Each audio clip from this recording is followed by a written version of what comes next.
Cheers to everyone for watching. My name is Mitchell. You're watching the Stereo Picture Society. This is the channel where I review Canadian albums. And today I'm going to be reviewing Art Deco's new album, Trespasser. This is the new full-length release from mysterious, androgynous glam rocker from Victoria, BC, Art Deco. Even though this is their debut release on Paper Bag Records, Art Deco had actually released an album in 2016 titled Day Fevers. And obviously from the cover of the album, they didn't want to be presenting this kind of image when they're trying to go for this mystery and different look. I couldn't find a single site, not even Spotify or Bandcamp, that I can catch Day Fevers and listen to what Art Deco sounded like before. Which was a little disappointing because I would have liked to see how the obvious transition in image had reflected in their music. But still, there are videos on YouTube out there of them performing in 2017 live, and they do include Art Deco looking like the image that we see on the cover. Very glam, very 70s, very dark and shiny. And their image reflects the style of glam rock that we see on this record. Overall, this thing is very well produced. There's a lot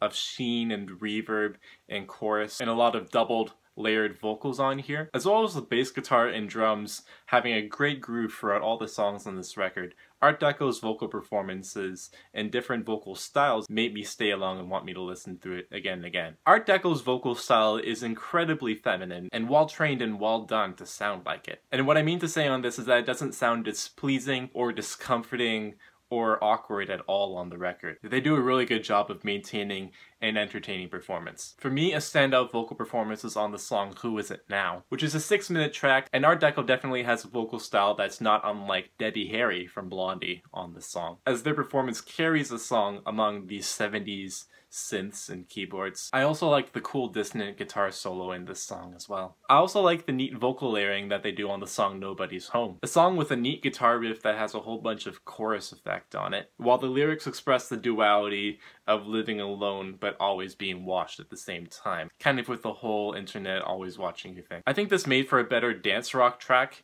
than the song Joy that appears earlier in the record. Joy doesn't hit nearly as hard vocally or lyrically, but it does present a good break from the two singles at the top of the record, Marry and Never Tell. These two tracks set the tone of the record really well. I really like the bum bum bum and the violin and the sleigh bells on Marry, and I liked all the filling instrumentation such as the piano and the bass guitar moments on the song Never Tell, and how the lyrics on Never Tell have this cryptic imagery of secrets and rumors and being afraid to tell them. The song Dark Days Revisited has the most variety of vocal styles I found throughout the tracks here. As the start of the track features Art Deco's kind of whispering and warbly vocals, but near the tail end of the track we get influences of David Bowie and Depeche Mode. I kind of like the quaint imagery that Art evoked on the song Lady Next Door, which is a song about their grandmother. How all the reverb on the track and the accordion that appears on it made for a good blend with the waltz time signature in the track, and I think it made for a good dream pop track. I also like the song Last in Line, a very groovy track near the tail end of the record. I like how the whispering low voice in the verses contrasted with the shouting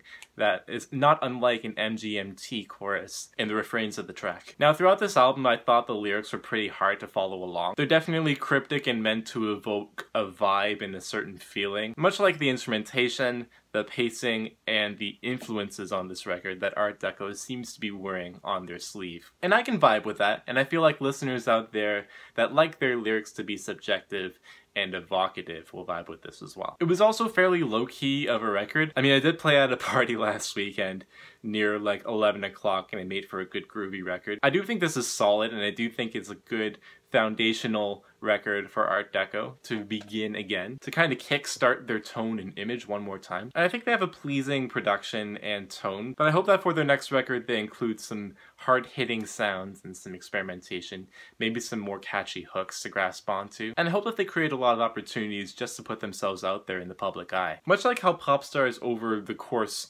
of the history of popular music have presented their image and their fashion nearly relentlessly to the public, such as Lady Gaga, the Beatles, Cardi B at the moment, just to put themselves out there as an icon status, and I think that Art Deco has the potential to do that. So I hope to be seeing more from them in the future, whether that be visually or musically. But I do think what they got going on here is really interesting, worth listening to, and a decent record. So congrats to Art Deco and your team on the record. Great job. Out of my handy dandy enjoyment chart, I'm thinking I'll give you maybe 1.5 stars. Plus, I'm also thinking of modifying the rating system a little bit. Maybe having some images on the screen instead of the little handy-dandy enjoyment chart. So we'll see. I'm phasing, I'm modifying. If you enjoyed hearing my thoughts and opinions on Art Deco, you can subscribe to my channel. You can also follow me on social media. My handle on Twitter is Mitchell Hall SPS, and some more links to follow me are in the description below. At the top of the description, you'll find some links to follow Art Deco's music and to watch what they just put out. And be sure to browse some more of my videos on the Stereo Picture Society, just to follow some cool Canadian music that I think you might be interested in. So yeah, cheers again for watching. My name has been Mitchell. Be sure to check out Trespasser, and I'll see you in the next video. Have a good one.